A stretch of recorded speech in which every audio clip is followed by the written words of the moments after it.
Welcome to episode 17 of our video podcast.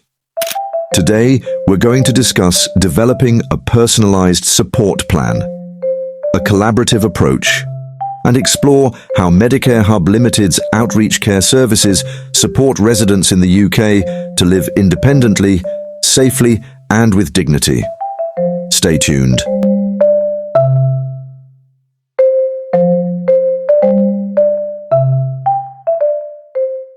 Okay, so today we're diving deep into personalized support plans in the UK. Sounds intense.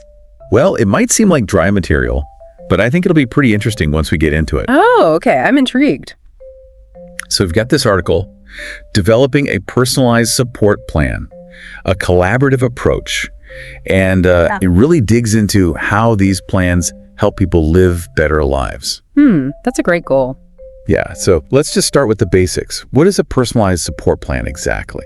Well, think of it like a roadmap, but it's designed just for you, you know. Oh, okay, I see. It lays out your specific needs and your goals, all your preferences, and this is to make sure that you get the right support so you can live as independently as possible. Okay, so it's about having a say in your own life. Exactly. It's not a one-size-fits-all kind of thing. Makes sense. The article talks about creating this plan as a team effort. Right. So who's on the team? Well, you're at the center of it, of course. But then you've got your family, maybe some representatives, and definitely healthcare professionals too. Okay, so a whole group of people working together. Yeah, and that way everyone's on the same page from the beginning. Now, there are these 5 steps in creating the plan that the article outlines. Right. But I feel like we could probably group some of them together. Oh, yeah, absolutely. Assessment and goal setting, for instance, are really closely connected. Okay, perfect. Yeah. So how does that work? Like assessing someone's strengths and setting goals? So assessment isn't just about, finding out what someone needs help with. It's also about understanding their strengths, what they're good at, because those strengths are what you build on to set achievable goals. So it's kind of like figuring out what you've already got going for you. Yeah, exactly. Like, let's say someone is a fantastic cook, but they have a hard time with grocery shopping. Okay. Well, the plan could focus on getting support for the shopping part, but still encouraging them to, keep cooking those great meals. I see. So playing to your strengths. The article talks about SMART goals. Yes. Specific, Yeah. measurable, achievable, relevant, time-bound.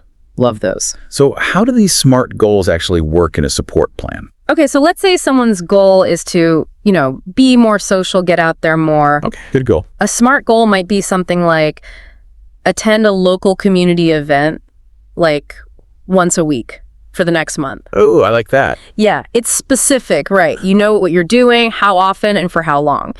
You can measure it, it's achievable, it relates directly to the social goal, and it's got that time frame. So it sets you up for success, basically. Exactly. Now, what about actually identifying the support needs and then building the plan itself? Well, identifying those needs comes directly from the goals. Like with that social event example, maybe the person needs help with transportation. Right. Or maybe they'd feel more comfortable going with someone. Okay. And developing the plan is where you put it all together. So strengths, the goals, all the support needs. Yeah, and it becomes like a concrete, actionable document. Now, what happens when someone's needs change? Because life happens. For sure. That's where the 5th step comes in. Review and revision. Got it. These plans, they aren't set in stone. They're living documents that you revisit and update regularly. So it's a continuous process. Exactly. You've got to make sure the plan is always working. The article really stresses how important it is for the person to be involved in every step. Why is that so crucial? Well, because it's about more than just checking boxes, right? Right. It's about you having control over your own life, making decisions that align with your values. It's like, imagine you're given a meal you didn't choose. Uh-oh. It might be healthy and all, but are you going to enjoy it? Probably not. Exactly. It's your life. You should have a say in how it's supported. Okay, that's a great analogy. So what happens if someone can't actively participate in creating their plan? For whatever reason. How do you make sure their voice is still heard? That's a really good question. In those cases, family members, advocates, or legal representatives can step in. They can help make sure the individual's preferences are understood. So it's like a delicate balance. You're trying to provide support while also respecting their autonomy. Yeah, it definitely requires sensitivity and clear communication. Building trust is super important in those situations. This article we've been talking about, it's from Medicare Hub Limited. Right. Tell me a bit about them. So they're an organization that's really dedicated to supporting people's independence. Okay. Their focus is on safety and dignity. They offer resources and services to help people live fulfilling lives. So they're really committed to this whole idea of personalized support. Absolutely. Okay, so just to wrap things up, it seems like personalized support plans are about way more than just paperwork. Oh, yeah. They're about empowering people in the UK to shape their own lives, recognizing that everyone's different and needs a plan that fits them. It's about moving away from that one-size-fits-all model and putting the individual first. That's great. Now, here's something for you listeners to think about. If you were creating a support plan for yourself, what would be your top priority? It's a good way to figure out what matters most to you.